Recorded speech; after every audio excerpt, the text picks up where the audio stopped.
ಅದು ಮಾತ್ರ ಅಲ್ಲ, ಮಿಕ್ಕಿರೋ ದುಡ್ಡಲ್ಲಿ ಬಡವರಿಗೆ ಸಹಾಯ ಮಾಡ್ತಿದ್ರು. ಬಟ್ಟೆ ಇಲ್ದಿರೋರ್ಗೆಲ್ಲರಿಗೂ ಬಟ್ಟೆ ಕೊಡಿಸ್ತಿದ್ರು. ಊಟ ಮಾಡೋದಕ್ಕೆ ರೇಷನ್ ಇಲ್ದಿರೋರ್ಗೆ ರೇಷನ್ ಕೊಡಿಸ್ತಿದ್ರು. ಇದೇ ರೀತಿ ಅವ್ರಿಗೆ ಆದಷ್ಟು ಸಹಾಯ ಮಾಡ್ತಿದ್ರು. ಯಾರ್ಯಾರ ಹತ್ರ ಏನೇನಿಲ್ವೋ ಅದನ್ನ ಅವ್ರಿಗೆ ತಗೊಡ್ತಿದ್ರು. ಅದರಿಂದ ಜನರಿಗೆ ಸಹಾಯವಾಗಿತ್ತು.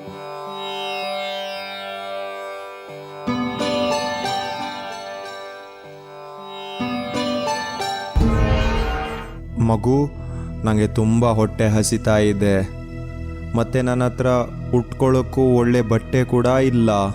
ನಾನು ತುಂಬ ದೂರದಿಂದ ಬಂದಿದ್ದೀನಿ. ನನಗೇನಾದರೂ ಸಹಾಯ ಮಾಡ್ತೀಯಾ ಮಗು? ಓ ಸ್ವಾಮಿಗಳೇ, ಅದು ನಮ್ಮ ಭಾಗ್ಯ. ದಯವಿಟ್ಟು ಮನೆ ಒಳಗಡೆ ಬನ್ನಿ, ನಾವು ನಿಮ್ಮನ್ನು ನೋಡ್ಕೊಳ್ತೀವಿ. ಬನ್ನಿ ಒಳಗಡೆ. ಅವರು ಆ ಸಾಧುಗಳನ್ನ ಮನೆಯೊಳಗಡೆ ಬರಕ್ ಹೇಳ್ತಾರೆ. ಇಲ್ಲ ಇಲ್ಲ, ನಾನು ನಿಮ್ಮ ಮನೆ ಒಳಗಡೆ ಬರಲ್ಲ. ನಾನು ಹೊರಗಡೆನೇ ಇರ್ತೀನಿ. ಯಾಕಂದರೆ ನಾನು ಊರೆಲ್ಲ ತಿರುಗಾಡಿ ಬಂದಿದ್ದೀನಿ.